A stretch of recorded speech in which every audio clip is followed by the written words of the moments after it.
From KCBS Radio in San Francisco, I'm Matt Pitman, and this is Bay Current for Wednesday, February 9th. A local issue drawing national attention. Last week's decision by San Francisco Police Chief Bill Scott to pull out of an agreement with District Attorney Chesa Boudin's office over the handling of cases involving shootings and use of force by police officers, accusing the DA's office of withholding evidence. It's created nothing short of a mess, and once again, brought front and center the question of who polices the police.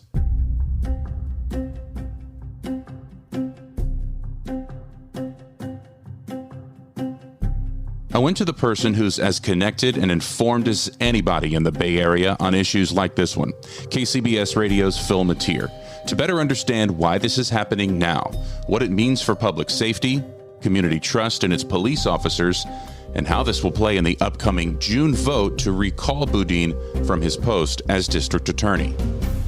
Taking a complicated issue like this, can you boil this one down into what the issues are on both sides, both for Chesa Boudin, the DA, and for SFPD? And for the city of San Francisco and for the residents as well. Definitely. And the police department and a whole lot of things, because this is a convergence of a lot of different aspects of not only what we're seeing in San Francisco, but in the Bay Area, California, and indeed nationwide. To really get a grasp of this, we have to step back and look at the ongoing concern about police use of force, both in San Francisco and across the country, and at times deadly use of force.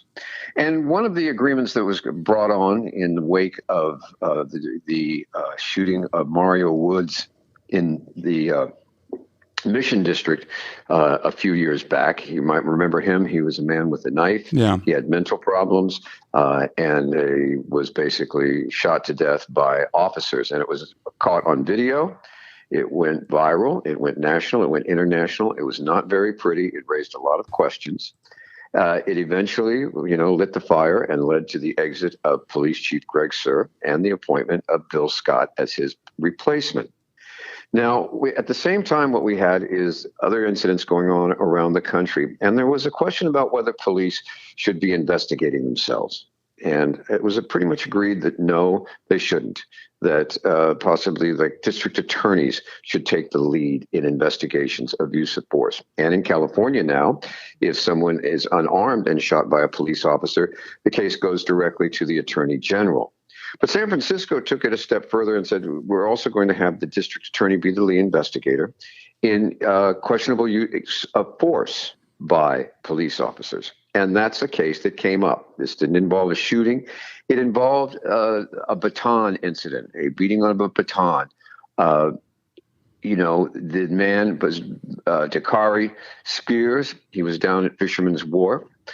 Police got a call about him being involved in a domestic violence incident. When they got down there, they saw him embracing his girlfriend or his arms around him. Mm-hmm. The police, and there was a confrontation, and a police officer, Terrence Stangl, used his baton and hit him pretty bad. Yeah. And the Chesa Boudin, the district attorney, who has run on a police reform and judicial reform platform, been very obvious about it, and said he was going to aggressively pursue cases against police he felt were using excessive force, was the lead investigator in the case, or his office was.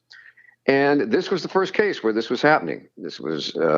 And what happened was, even before the trial started, a bombshell got dropped off in court, and when a district attorney investigator said that she felt that she had been pressured by the district attorney's office to withhold the 911 call about the original domestic violence call in, and that she was in fear of her job.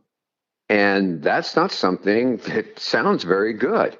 And the judge said the trial is going to continue, but as a result of that, the police officers in the city were up in arms saying, look, it's one thing if we're going to be investigated. It's one thing where we might even be prosecuted. But what's this about withholding evidence? I mean, are we going to have a fair shot at this? You have to understand that the police are feeling pretty beat up as well in the last couple of years. And suddenly Bill Scott had himself a problem on his hands. And the police union was even talking about a vote of no confidence unless something was done. So he said, okay, I'm going to pull out of this memorandum of understanding with Chesa Boudin that makes him that if he's not going to cooperate, if this is the kind of things we're going to be seeing, then we're pulling out. That's still to be seen if the police commission's going to go on with that. It appears that the mayor is supporting him, but again, the police commission, there's question about it. And it's the question about who watches the police and is it fair? And Chesa Boudin says it's all political. He's being targeted for a recall because of his policies. And he's saying that this is, this smacks of politics. So you have a choice. If you're on one side of the equation, you can say it smacks of politics. If you're on the other side of the equation, you can say this smacks of fairness or unfairness. And in either case, you've got yourself a story and a situation. Yeah. I don't know if that was brief enough, but that was pretty much it. It was a perfect synopsis. I'll give you that much, Phil. A couple of things that you hit on there. The first one I want to go to is the bombshell, as you described, from the investigator, Megan Hayashi, who was asked, were you instructed to remove exculpatory information from the warrant? That was verbatim the question from the attorney for the police officer. Her reply, yes. End quote. That's pretty damning. So you always wonder about the gray area in a situation like this, right? If a judge had thrown out the case saying that the district attorney had messed up, that would be no gray area. But we have this gray area where everybody's figuring on what to do. Mm-hmm. You also have the situation on top of it where Chesa Boudin's office has come under fire, even from a judge, about whether or not there's competence. There's been a high turnover of prosecutors who don't feel comfortable with the less charging policy of Chesa Boudin. Mm-hmm.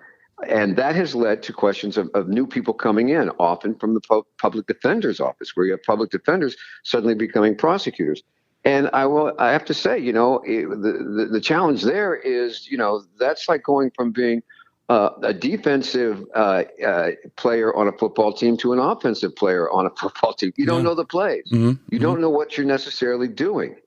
And what might have worked for a public defender doesn't work in a prosecutor's office. And it's a completely different mindset. And that could be a problem. That's another problem that Chesa Boudin is facing, is that aside from the philosophical, is it practically working? Would a longtime prosecutor have done this? Probably not. They said, no, let's include that. It's not going to make that much of a difference. And you mentioned the judge saying that this was not necessarily exculpatory evidence. And then in the pretty strongly worded public statement from Commissioner Scott, so is there a conflict there? If a judge says, well, no, this doesn't look great, but it also isn't necessarily exculpatory, but the police say something completely different. Are they at an impasse that is beyond repair? What we have a police department that has long been, this isn't new, but there's a long time been tension between the police department and the district attorney's office, because San Francisco is brought in progressively. Terrence Hallinan was a very defense-oriented. He was a former defense attorney, and he was he headed the DA's office. He won the election. It's an elected office. And he, you might recall, indicted the entire command staff over a thing called the Heatagate, which was a fight that involved an assistant chief's son and another guy on Union Street over a bag of food after a night of partying. And there was a question about, did the police department try to cover it up? Hallinan indicted them all, and a judge took one look at the indictment and said, this is a joke, and threw it all out. Then we had Kamala Harris. She got in hot water with the police because she would not file. She made a decision not to file death penalty charges against the man who shot and killed police officer Espinoza before he was even buried, and that got her criticized. After that came George Gascon, a former San Francisco police chief who became district attorney and was very critical of the police department, and it had an exposure there about racial texts and questions of use of force and other problems within the department. And then comes Chesa Boudin, who was elected on a very vocal, it's time to, clamp down on police misconduct, and at the same time coming under criticism for going what people say light is on criminals, not charging them or charging them and then letting the charges drop, letting people out without much bail. So you have all of these coming together, and the police are not happy with the district attorney.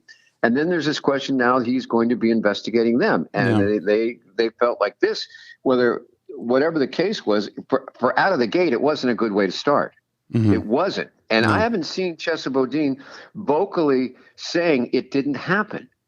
It's more like it might have happened, but it's not that big a deal. But he might have helped himself if he said, I'm shocked that this happened. If it happened, heads will roll and we'll get to the bottom of it real quickly. That would have been a different response, right? I would imagine a pretty significant game-changing response. And that's what you would expect the police department to say if it had happened on their side, right? You would certainly hope so. Absolutely. Right. So some of this is how everybody's sort of handling it or not handling it. And you're going to see it come up in the police commission. You're going to see it come up it's going to bubble up left and right, because behind this is the recall of Chesa Boudin, which could be a first. And that is politically charged. And, the judicial reform movement is going to elevate that to a national story as well. So this is the opening round of what's probably going to be a national fight and a national look at the entire judicial reform and police reform. Where do you go after you say theory? We've already seen sort of movements on that. You have to recall that this was even before George Floyd. This agreement was reached. Yeah. Post George Floyd, we had the whole defund the police movement in Oakland, in San Francisco, in Seattle, in Minneapolis, in New York. We had all these different. And now Oakland's scrambling to find police officers to hire. And now they're scrambling to refund the police. Right. This brings in, all of that comes into the swirl here. You mentioned the kind of silence from the DA's office, and one has to imagine, Phil, that facing this recall and then some of the other underlying factors, the fact that he's had something 40%-ish, that's a ballpark figure, of the attorneys have left his office. And then this comes up. And then the recall's coming up in June. I mean, you talk about picking and choosing your words and the timing in that. I mean, he has to be careful about what he's saying if he wants to keep his job, but you do have to say something, right? Yeah. But also you have to understand that in these situations, what you do in politics, because it's an interesting combination. District attorneys are elected. So in one hand, you say the judicial system should be free from politics, and yet we want to elect our district attorneys and have them sort of reflect the community sentiment, and it becomes political. So one of the things that you do is you say, well, this is part of a national thing. There's big Republican money behind the recall efforts. And then the recall people say, there's lots of money behind this, and some of them are Republican, but we're not. So in other words, you try to make it bigger than this. Say this is just part of a bigger sort of national conspiracy or something like that. The problem is that this is post-Trump. Yeah. And you're seeing a lot of this in politics. It's post-Trump. It's like, no, that was yesterday. We're kind of like, what's going on now? And you can't, it doesn't, I'm not sure it's going to work. So you say, rather than say confront the initial problem, you say, well, it's political. It's part of a political thing. They're trying to just get rid of me, and they're using this, and some of it is like, hey, you did this, just, clear it up and move on. But if you don't, then that's also going to stoke more. Yeah. And at this impasse between SFPD and the district attorney's office, again, we talk about timing, right? Coming off of the incident at SFO, these things are not going to go away. No. What is the SFO shooting, in which a man was carrying two guns that turned out to be pellet guns, toy guns, essentially. They didn't have the orange tips on them that distinguish them through, and it appears like he was trying to trigger a suicide by police. In other words, come shoot me. That's a real tragedy, but that is going to be investigated by the Attorney General. Mm-hmm. It's not going to be investigated by the DA's office. It's not going to be the lead on it. Now, it's kind of interesting because going into a lot of these reform things and questions about, who can police the police, was that it was felt for a long time that the district attorney's offices, and this is another paradox, and the police were too attuned to each other, that they were too simpatico, that they were both on the same team. They were on the law enforcement team, and that the district attorneys could not effectively police the police, that they were always letting them off. And that led to calls for, like, the attorney general to investigate. And to a large extent, the attorney general, unless, ordered to, historically has avoided these things like the plague. They didn't want to get involved in it. Right. And so now we have a district attorney who, rather than being too cozy with the police, is being criticized, or the allegations are made that, no, he's going the other way, that he's after the police. It would be nice if there was some sort of middle ground in all of this. But, San Francisco has a long history and a colorful history of characters, of mixing national issues with local issues, with coming up with twists and turns. And this is no exception. I mean, this is just no exception. Mm-hmm. And the whole idea was, that everybody was going to work together and do that. Well, that lasted about less than a minute. Right. Yeah. Didn't last long. So I don't think anybody saw this coming. And now that it has happened, it's still going to, like I said, it's going to be interesting to see how it plays out. For sure. Last question, back to the conversation about the recalls. And I'm glad you mentioned the post-Trump thing, because I think that's a very significant thing in this. Look no further than the recall of Gavin Newsom and the candidate that the GOP put forth. In a state like California, it was Larry Elder. And where did all that money come from? It came from out of state. A lot of it came from out of state. Is Chesa Boudin in danger of being recalled and losing his job? Yes, he is. I phrased the question that way, Phil, because I never felt that Governor Newsom was, even when the polls showed that they were neck and neck.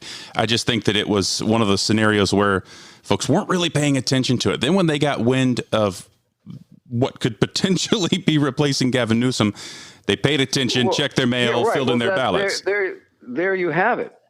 As Willie Brown said to me, when I asked him that same question about Gavin Newsom, he just looked at me straight in the eye and said, anytime you're on the recall, you have a chance of being recalled. Okay. You're up in, it's fate. There are, all of a sudden the doors open to a lot of variables. Gavin Newsom couldn't have gotten luckier. He got a bunch of very conservative Republicans and outliers, and Larry Elder, who was made for Gavin Newsom, a conservative, a half off the wall Republican talk show host who was loaded with problems and was, the leader of the pack of Shetland ponies, in a race. And Gavin Newsom pulled somebody else, it could have been a different one. Yeah. It could have been a different outcome. But you don't ever want to have you just be the issue on the ballot. Chesa Boudin is in the unenviable position of running against himself. And that's tough because the only judge you have is yourself. You can't point. And unlike the Newsom recall, his opponents or people that are likely to replace him are not going to be on the ballot. It will be up to the mayor. So he will have to, paint this as either a Republican or a philosophical fight or a mayoral power grab or something like that. And this is also coming, when crime is, people feeling that crime's on the rise and things, all of this is coming around. It's just not, it's not good for Chesa. It's not good for the police department. It's not good for the city of San Francisco. Phil, great conversation. I do appreciate it. And welcome to Bay Current Podcast. It's your debut and the first appearance, I hope, of many. Thank you. All right. Talk to you later.